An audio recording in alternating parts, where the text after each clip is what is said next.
Thanks very much, Kot, for your time to Africa Media Australia. I just remind our audiences that you are the president of the South Sudanese community. You're also a lawyer, and you've been quite active in advocating for the community. How are you today? I'm very well applied, thank you. All right, we'll talk today about the recent incident at the Moomba festival. I suppose one of the simplest way to call it is just call it Moomba brawl. There's been a lot of comments in the media from a variety of actors. Tell us a little bit. You've been in the middle of all this. How would you describe what took place? What took place obviously was antisocial behavior involving youth of various backgrounds, and it happened on Saturday, 12 March 2016 at the Federation Square. But the media, probably maybe other commentators, took everything out of context and put ethnic and racial profiling to it. So everything got blown out of proportion. It became Sudanese issue. It became South Sudanese issue. It became, to a small degree, maybe African issue. And in my view, I think it is nothing short of racial profiling, probably maybe systemic racism, which we have seen over the years in Australia. All right, we will talk a little bit about that later in the interview. I suppose it's been said that there were only mainly two groups of young people involved in the violent behaviors, apparently South Sudanese and islanders. Is that your understanding as well, or there was more? It was, groups obviously involving Sudanese or South Sudanese and islander groups. But if you look at the composition of the group, I had the luxury last night of going through the Facebook page of AFEX, and you see that there are Anglos, there are Caucasians, there are Sudanese, there are Polynesians. It is just a very, very large group, and obviously members of that group plus members of the Islander 23, which I don't know, I haven't checked them to check the composition of the group. Yes, clash, and that was what happened. Okay, so you're saying the Apex, the Apex group is made of different youth groups. It's not just the South Sudanese. Do you have any sense of what actually caused the violence? Was there any trigger to it? I don't know what actually triggered the violence, but you would pretty much think that it is obviously often youth issues, because apparently there was a posting on Facebook alleging that Moomba is going to get lit tonight. The posting on Facebook saying that Moomba will be lit, that was prior to the actual violence. That means this group of people, of young people, had some issues that they wanted, I suppose, to deal with at Moomba. So I wanted to know whether you know of any issues that led them to that Moomba incident. I have no any information at this stage, but what we seem to know with young people, Claude, is that they have territorial issues. It could be out of issues that they just don't like one another, and obviously they are fighting over attention, who will have more territorial, authority and recognition compared to the other one. So these are often, the few idiotic issues that young people often would have, some problems with. But with respect to these two groups, I don't have any idea. Now let's talk about I suppose, what I would like to call the lessons of this incident. What do you make of the Victorian Premier comments after the event? Daniel Andrews' comment, the youth will be dealt with full force of the law. There's nothing cynical about that comment, because obviously anyone who commits antisocial behavior can account for justice. But I think he went far in making those comments out of rage, out of anger, out of either maybe the fact that he was out of the limelight for 2 days without responding, and therefore he wanted to be seen as someone authoritative and has not neglected his authority. But for someone in authority, in his capacity to be able to utter those statements, in addition to the commentary that was happening and racial profiling and demonization of an ethnic group like Sudanese community, I think that is where it becomes a concern. The community feels grief that what he done obviously will cause more damage, more heavy-handed police approach to even innocent young people and other people of African origins, and particularly Sudanese, or South Sudanese. Okay, let's go to the media now. Obviously, there's been a lot of comments from different media outlets, and you said earlier in the interview that you think the media has sought to blow things out of proportion, and there's an element of racism in that. Tell us a bit more about what you think about how the media has reported and commented on all this.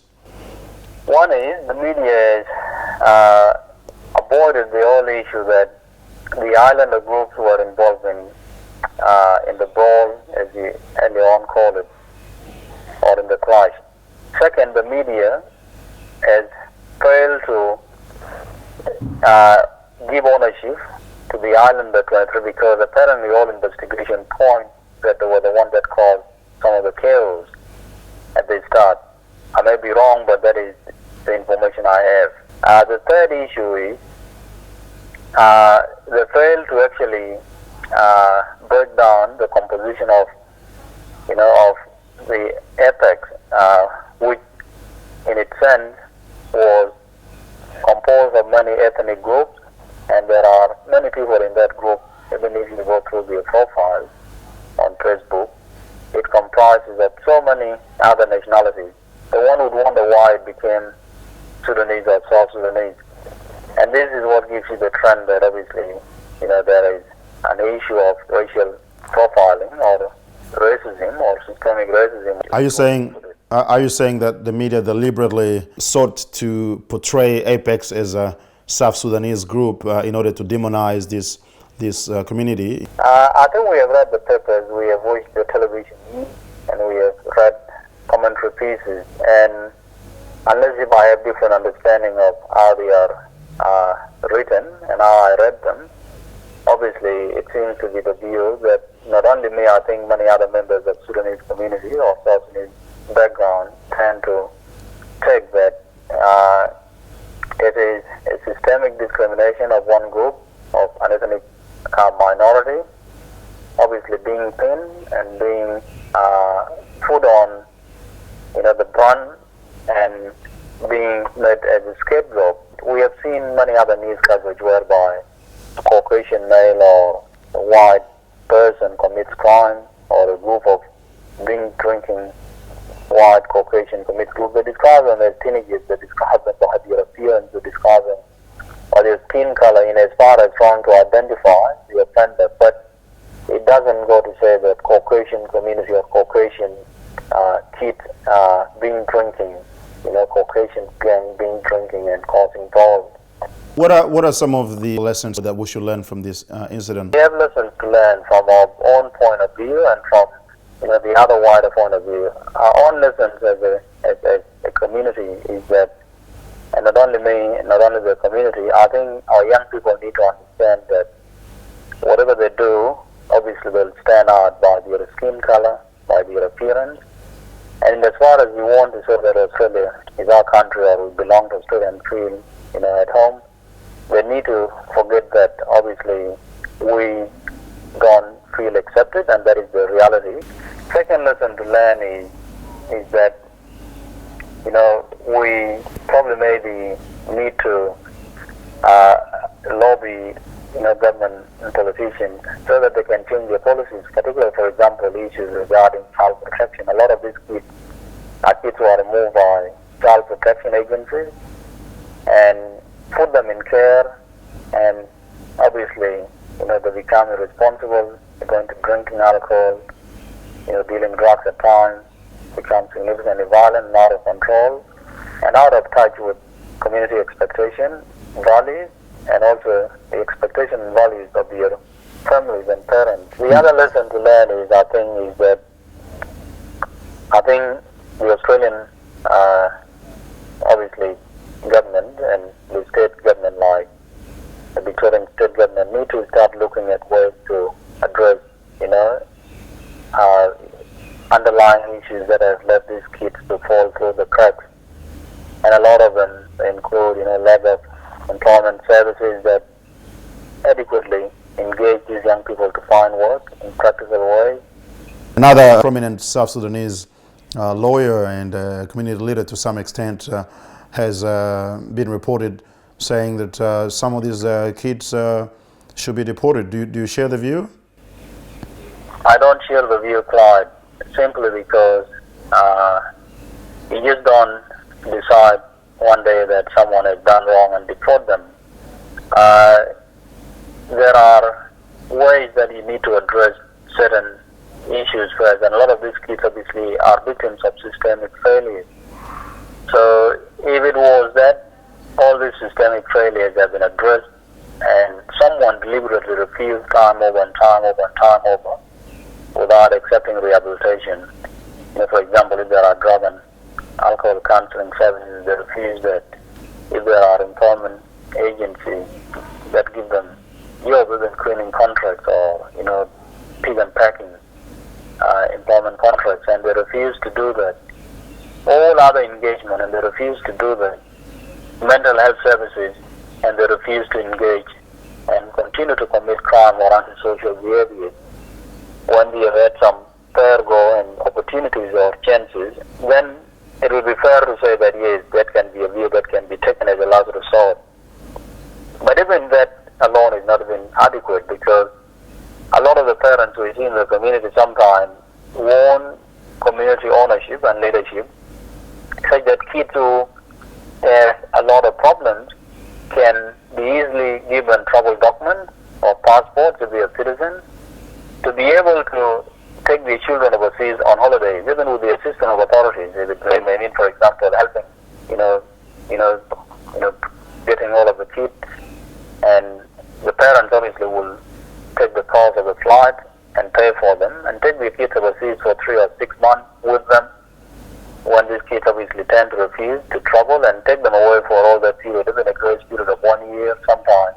It may mean putting them in the care of other, sources, community members. It is an eye-opening experience for them, especially those who came here very young and they haven't seen the suffering overseas or the opportunities that are here and they are not utilizing them. It tends to be an eye-opening experience for them. So those are the solutions. Instead of deporting them, utilize other ways to address the issues. For example, look in America, a lot of population that is engaged in the army are Black Americans, and a lot of the time the army is often an alternative path to engaging them and using them obviously to fight wars. Australia one day may find themselves in that situation. As we conclude this interview, I want you to tell us your last message to the community, to the politicians and the media, perhaps or even the law enforcement agencies in relation to this. My message to the Kot Police, for example, they should learn from the past experiences of 2007 when Liv Bonny was killed and it was misreported, and we saw what happened and what transpired from that event.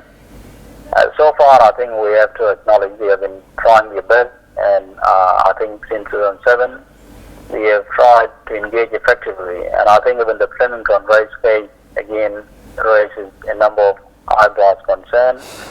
And they should keep doing what they are doing and try to obviously engage with a number of other policing department or professional members, engage with community leaders in trying to obviously make sure that racial profiling cannot take place and cannot be allowed.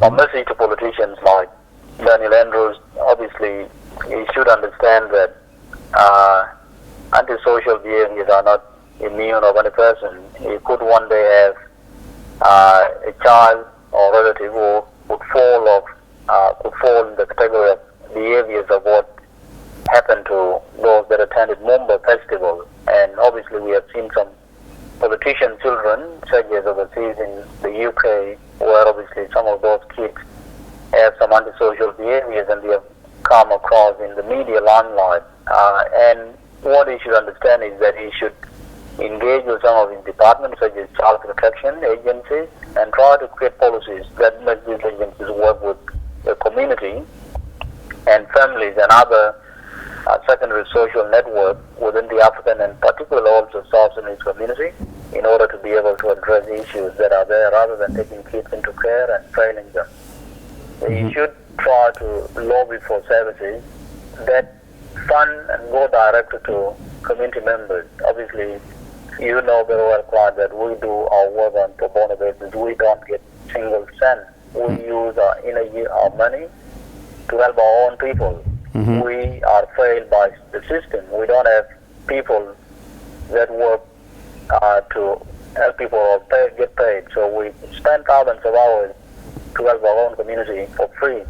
If we can do this for free, I think they should know that if this is a paid position for many other people who have skills, they will do it very well and above what these paid services are doing. And therefore, they should look at alternative funding models to be able to get the community to help their own people by themselves and providing better services.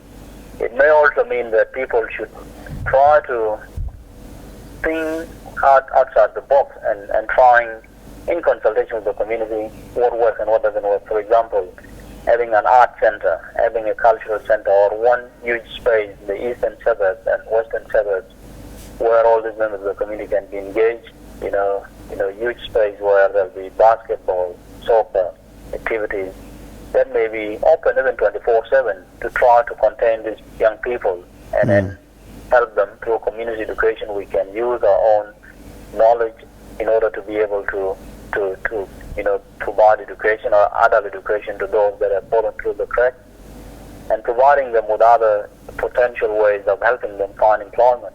Also, our young people, if they are listening or ever have opportunity to listen, they should really try to know that whatever actions or things they do bring the community or significant damage to the community's reputation. And obviously, they should be responsible enough to care for the feelings of other hundreds and hundreds of thousands of community members who often feel victims of tarnished reputation and often will affect even employment prospects of quite many. All right. Maybe last thing, a message to the media. A message to the media. I know that obviously they need to know it is a career, obviously quite corrupted and often money-hungry profession where they want to sell papers, sell news, create attention and a media hive and things like that. But in any society, there comes with accountabilities and responsibilities. And often what these people need to understand is that they need to act responsibly. They should try to be humane at times and avoid this systemic racism that often we see, and it is not going to stop. We know Channel 7, Channel 9, Channel 10, Herald Sun, and it is time and time over again. You just wonder what sorts of individuals obviously are in these sorts of organizations, and whether maybe they should really try to address how this responsible reporting should be done and avoid defaming and even a group all the time. All right, Kot, I thank you very much for your time. I know you're a busy man. I won't take more of your time at this point. We appreciate the time you've taken to respond to our questions.